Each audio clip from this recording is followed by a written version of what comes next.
Film शुरू होती है। और दोस्तों, क्या आप जानते हो कि हर जंगल में कोई ना कोई रहस्य तो जरूर छिपा होता है। तो आज ये कैमरा जो आपको दिख रहा है, इस जंगल के उसी रहस्य से पर्दा उठाएगा।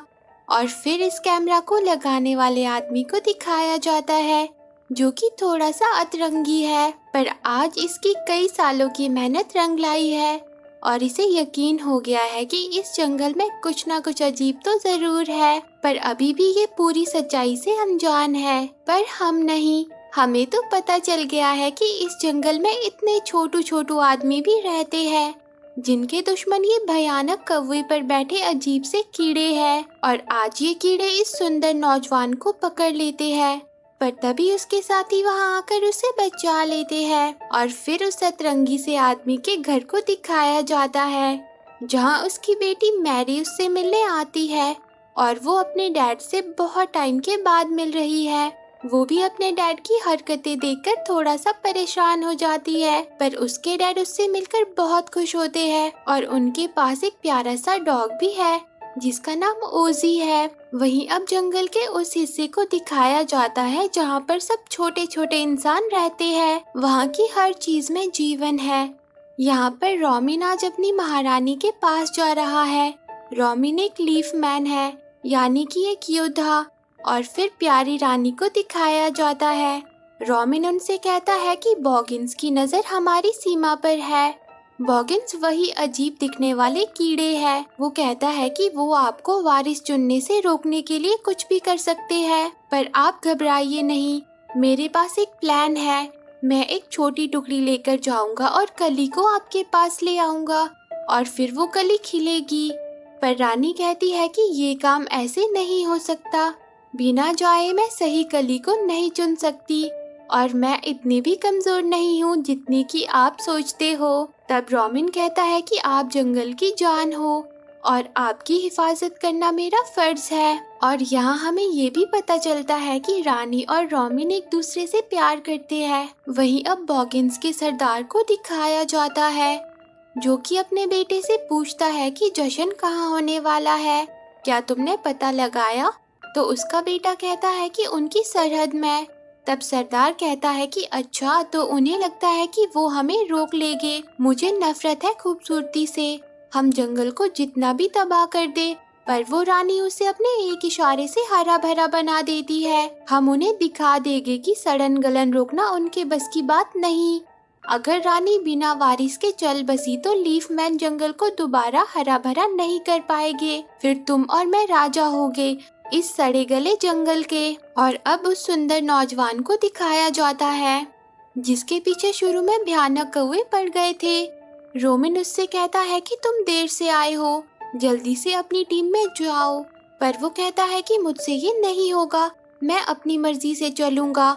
और फिर वो वहाँ से चला जाता है। और अब रानी साहिबा सभी के बीच आ जाती है।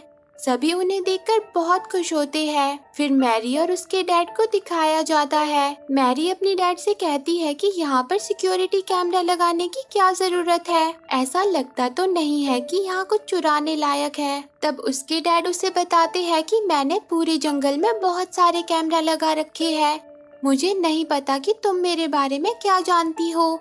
तो मैरी कहती है कि यही कि आप इस गलत फहमी में रहते हो कि इस जंगल में बेहद छोटे इंसानों का आधुनिक समाज रहता है। फिर उसके डैड कहते हैं कि ये गलत फहमी नहीं है, तुम ये सुनो, मैंने तो ये भी पता लगा लिया है कि किस फ्रीक्वेंसी पर चमगादड़ अपने साथियों के नजदीक आते हैं। कमाल है ना? पर मैरी अपने डैड की इन सब हरकतों से परेशान हो जाती है। वो उनसे कहती है कि मैं चाहती हूँ कि आप ये सब बंद कर दे और एक आम इंसान की तरह रहे। पर तभी उसके डैड को कैमरा में हुई हलचल का सिग्नल मिलता है और वो वहाँ से बाहर चले जाते हैं। पर इससे मैरी बहुत उदास हो जाती है। वो अपने डैड के लिए एक लेटर छोड़कर घर से बाहर जाने लगती है, पर तभी ओजी घर से बाहर भाग जाता है। उसे पकड़ने के चक्कर में मैरी भी जंगल में चली जाती है। वहीं दूसरी तरफ रानी अब उस जगह पहुंच जाती है जहां वो कली को चुनेगी। वहीं एक छोटी सी प्यारी बच्ची अपनी मॉम से कहती है कि मैं भी बड़ी होकर इन्हीं की तरह रानी बनूंगी। तो उसकी मॉम कहती है कि चाहने से ऐसा नहीं होता। फिर मब और ग्रग को दिखाया जाता है, जो कली को नमी देने का काम करते हैं। रानी उनसे कहती है कि यहाँ पर तो बहुत सारी कली है, तुम्हें कौन सी पसंद है? तो वो एक बड़ी सी कली रानी को दिखाते हैं, पर रानी एक छोटी सी नन्ही कली को चुनती है। पर तभी बॉगिन्स उन पर हमला कर देते हैं। रोमिन रानी को नाव पर जाने को कहता है, पर बॉगिन्स उनकी नाव पर भी हमला कर देते हैं। तब रानी उनसे बचकर जंगल की तरफ भागती है, पर बॉगिन्स उनके पीछे पड़ जाते हैं और तभी रोमिन भी वहाँ आ जाता है। पर बॉगिन्स का सरदार और उसका बेटा उन पर तीर चलाने लगते हैं, जिसमें रोमिन सरदार के बेटे को मार गिराता है, पर रानी को भी तीर लग जाता है और वो नीचे गिर जाती है और उन्हें गिरते हुए मैरी देख लेती है। मैरी उन्हें देखकर हैरान हो जाती है। रानी कली को चूमकर मैरी को दे देती है और उसे पकड़ते ही मैरी भी एक छोटे इंसान में बदल जाती है। वो भागकर रानी के पास जाती है। रानी उससे कहती है कि इस कली को नीम ग्लू तक पहुंचा दो, ये कली जंगल की जान है। तभी वहाँ पर सारे लीफमैन और रोमिन आ जाते हैं। रोमिन रानी को इस हालत में देखकर बहुत उदास हो जाता है और फिर रानी रोशनी बनकर उड़ जाती है। उनके जाने से रोमिन टूट जाता है। वो मैरी से पूछता है कि क्या उन्होंने तुमसे कुछ कहा? तो मैरी कहती है कि हाँ, कुछ नीम ग्लू कहा था। रोमिन अपने साथियों से कहता है कि तुम वापस जाओ और सबकी हिफाजत करो, मैं कली को लेकर नीम ग्लू जाता हूँ। पर तभी मैरी कहती है कि मुझे बड़ा कर दो, मुझे मेरे घर जाना है। तो रोमिन कहता है कि मैं तुम्हें बड़ा नहीं कर सकता, शायद नीम ग्लू इसमें तुम्हारी कुछ मदद कर दे। तभी मब और ग्रग भी वहाँ आ जाते हैं। वो कहते हैं कि हम कली को नमी देते हैं, हमारे बिना वो मुरझा जाएगी।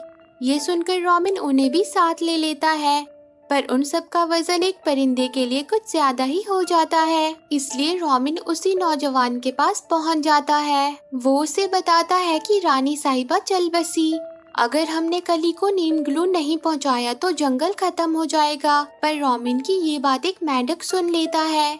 अब नौजवान कहता है कि मैं तुम्हारी मदद करूँगा। वहीं दूसरी तरफ मैरी के डैड को उसका लेटर मिलता है और उन्हें लगता है कि वो उन्हें छोड़कर चली गई है। और वहाँ वो मेंढक बॉगिन्स के सरदार के पास पहुँच जाता है, जिसने रोमिन की बात सुन ली थी, और वो उसे बता देता है कि वो नीम ग्लू जा रहे हैं। वहीं अब रोमिन और उसके साथी नीम ग्लू पहुँच जाते हैं, जहाँ बहुत सारे लोग आए होते हैं। वो सब इस बात से परेशान है कि हरे भरे मैदान क्यों सूख रहे हैं, क्योंकि वो नहीं जानते कि रानी अब नहीं रही। वो नीम ग्लू से इस बात का जवाब मांगने वहाँ आए हैं। फिर नीम ग्लू सबके सामने आ जाता है।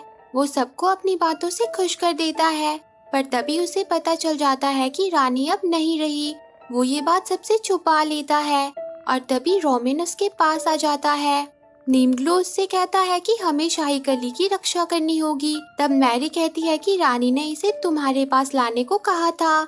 फिर नीम ग्लू उन्हें लेकर अपने ज्ञान के भंडार में पहुंच जाता है, जहाँ पर हर एक बात का रिकॉर्ड रखा जाता है। नीम ग्लू उनसे कहता है कि कली की नमी बनाए रखना जरूरी है। रानी ने जब इसे एक बार चूम लिया तो इसका मतलब वो जरूर खिलेगी, पर इसे आज रात ही खिलना होगा, जब पूरे चांद की चांदनी पूरे शबाब पर होगी। तभी ग्रग पूछता है कि अगर ये अंधेरे में खिल जाए तो क्या होगा? तो नीम ग्लू कहता है कि ये तो मुझे भी पता नहीं, क्योंकि ये वाला हिस्सा गायब है। फिर मैरी उससे पूछती है कि क्या आप मुझे घर जाने का रास्ता बता सकते हो? तब नीम ग्लू उसे एक पन्ना देता है, जिसे खोलते ही मैरी को रानी दिखती है। वो उससे कहती है कि तुम्हारे यहाँ होने की एक वजह है, तुम बस कली के साथ रहो, खासकर तब जब वो खिलेगी, और जो कुर्बानी तुमने दी है उसका सिला तुम्हें जरूर मिलेगा। मैरी कहती है कि इसका मतलब मैं घर जा सकती हूँ। वहीं अब रोमिन उस नौजवान से कहता है कि तुम कली का ख्याल रखना, मैं सभी लीफमैन को बताकर आता हूँ कि हम आ रहे हैं। और नीम ग्लू भी सबको बता देता है कि रानी साहिबा नहीं रही, पर आज रात ये शाही कली खिलेगी और एक नई रानी सामने आएगी। ये बात सुनकर सब खुश हो जाते हैं। तभी मैरी उस नौजवान के पास आती है। वो उससे कहती है कि तुम यहाँ की नहीं लगती, क्या तुम किसी शांत जगह चलना चाहोगी? और वो उसे लेकर एक बड़े से बारहसिंगे के पास आ जाता है। मैरी उसे देखकर हैरान हो जाती है। और फिर वो उस पर बैठकर सैर पर निकल पड़ते हैं। पर तभी बॉगिन्स का सरदार कली को चुराने नीम ग्लू के पास पहुंच जाता है और वो कली और मब ग्रग को लेकर वहां से चला जाता है, जिससे रॉबिन उस नौजवान पर गुस्सा हो जाता है। वो कहता है कि वो हमारी रानी की आखिरी निशानी थी जो हमारे पास रह गई थी। तब मैरी कहती है कि रानी ने वो मुझे दी थी, कली को वापस लाने के लिए मैं जी जान लगा दूंगी। तभी वो नौजवान कहता है कि क्यों ना हम भेस बदल कर जाए, जिस पर रॉबिन कहता है मेरे पास कोई बॉगिन्स का कवच नहीं है। तो मैरी कहती है कि मुझे पता है वो कहाँ मिलेगा। वहीं बॉगिन्स का सरदार मब और ग्रग से कहता है कि लीफ मैन ने मेरे बेटे को मुझसे छीन लिया, तो मैंने भी उनसे उनकी कली छीन ली। आज ये कली यहाँ अंधकार में खिलेगी, फिर मैं उसे अपना वारिस बनाऊंगा। जो कली हरियाली लाने वाली थी अब वो तबाही लाएगी। वहीं अब मैरी अपने साथियों के साथ अपने घर पहुंच जाती है, जहां उन्हें उसके डैड के इकट्ठा किए हुए बॉगिन्स के कवच मिल जाते हैं। तभी मैरी के डैड भी वहां आ जाते हैं। रॉबिन और वो नौजवान मैरी के डैड को कुचलू कहने लगता है और वो कहते हैं कि हम इसे यहाँ वहाँ भटकाते रहते हैं, ये कभी भी हमारे घर तक नहीं पहुँच पाएगा, और वो उसका मजाक बनाने लगते हैं।